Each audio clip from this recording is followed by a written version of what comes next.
At the time of Stephen's death, the disciples were scattered throughout the eastern Mediterranean region. Some of them fled to Phoenicia, some to Cyprus, and others to Antioch. It was now time for Saul to fulfill the calling that the Lord had given him. A disciple named Barnabas, therefore, took it upon himself to bring Saul to Antioch. For a whole year, Barnabas and Saul met with the church and taught great numbers of people. In Antioch, a large community of both Jewish and Gentile believers was formed. They shared the love of their Lord Christ.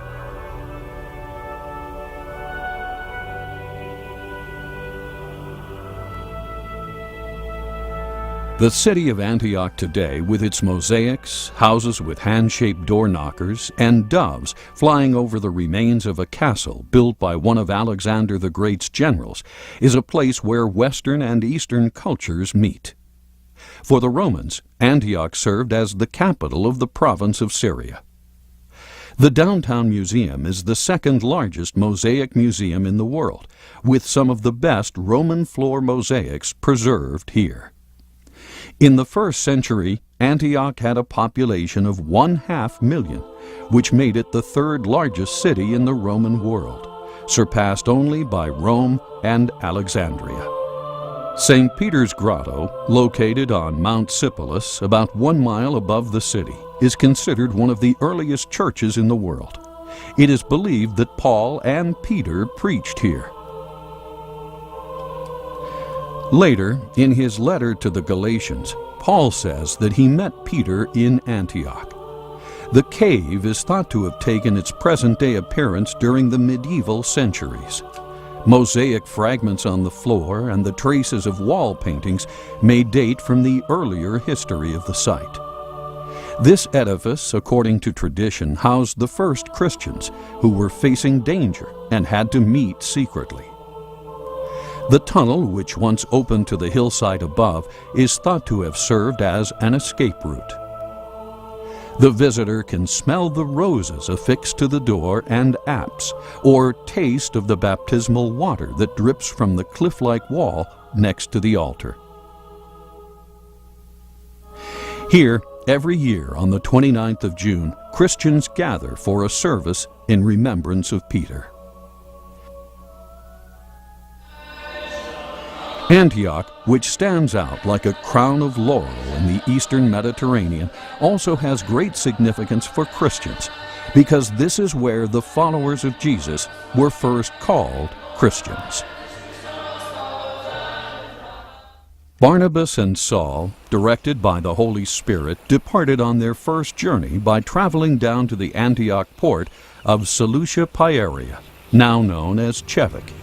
Seleucia has a tunnel built 2 decades after Paul passed through the city.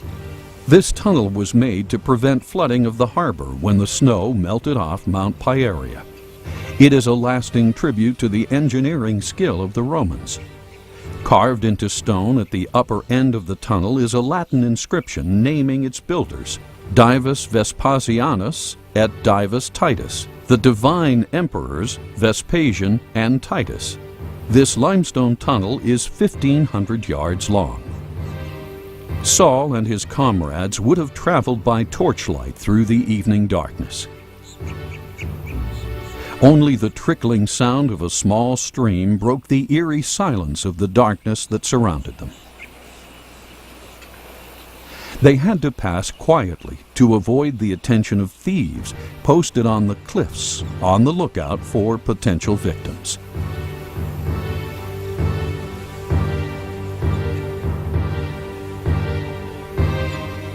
Today, as one follows Saul's road to the coast through orange groves, he comes upon a cave known as the Cradle Cave.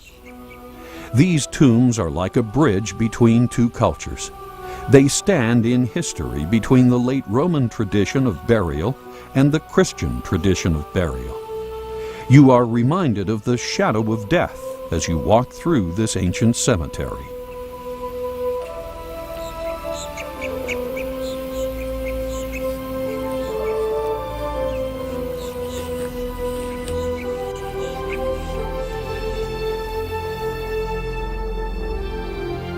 Christians believe death is not the end, but rather a beginning.